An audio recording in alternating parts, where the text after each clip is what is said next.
Mr. Burnett, my next question is one of a serious nature. It appears that the board that oversees jails has questioned numerous policies at the Richmond City jails. The one in particular that I'm referring to is the 30-minute check-ins.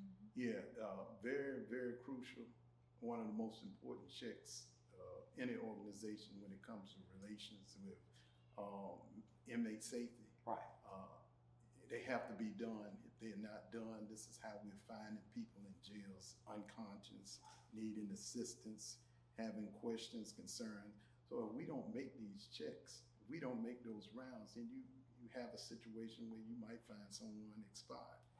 So it's very important, very critical that we do these checks.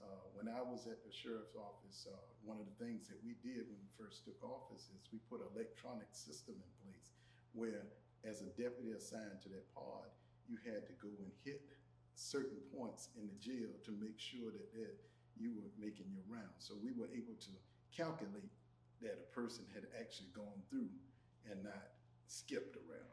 We also had books in place on every pod. We made sure that we had a book.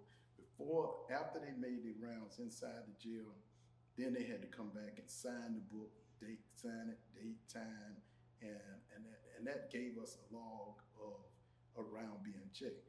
We further had a backup with the cameras. And if a deputy said they made a check and they didn't make it, I was able to do audits, and I would do them ahead of DOC coming in doing the inspection. I had my own inspection team, and we would go ahead of DOC and make sure we did an audit to make sure that these rounds were being done. So we would randomly pull books and we'd look at the cameras, and if he said he made the check at this time, we'd turn around and check the camera. If that didn't match, if they didn't coincide together, then we took that very serious, and it was some discipline, put in place behind that. Because again, this is when we have a facility where drugs are being brought into the jail, they're being smuggled into the jail, they're being brought into the jail. When you have this culture that people are dying from it, and you have a pattern of people dying from it, it's more critical that we make these checks and we make them correctly. We can't falsify documents and say that we done something and we didn't do it. So, it's just a matter of not saying that we got to do something new. It's already in place. Right. We just need to do it. Simply have to follow the procedures that are already in place. Right. Seems to be SOP anyway, standard operational procedures. That's right. But you have the checks and the balances. We got the camera, like I said, the technology to follow up with it. Mm-hmm.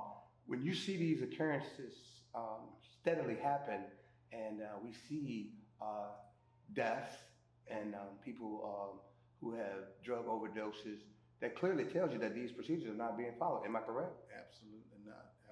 You can't, and that's the thing about it, and Connie can tell you this, we can tell when a person expires. We can almost pinpoint the time.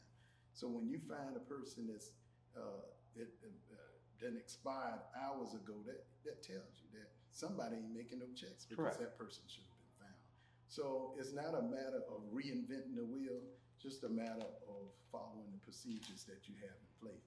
I will say this again, we talk about staffing, but in order to make sure these rounds are being done, you got to increase the staffing, but you got to keep people, you got to retain people, you can't run people off. You got to make sure that the people that you are hiring are the correct people as well. So it's not, like I said, it's not a reinventing the wheel, it's just a matter of doing the proper procedures and following what you have set standard by the state of Virginia. Thank you.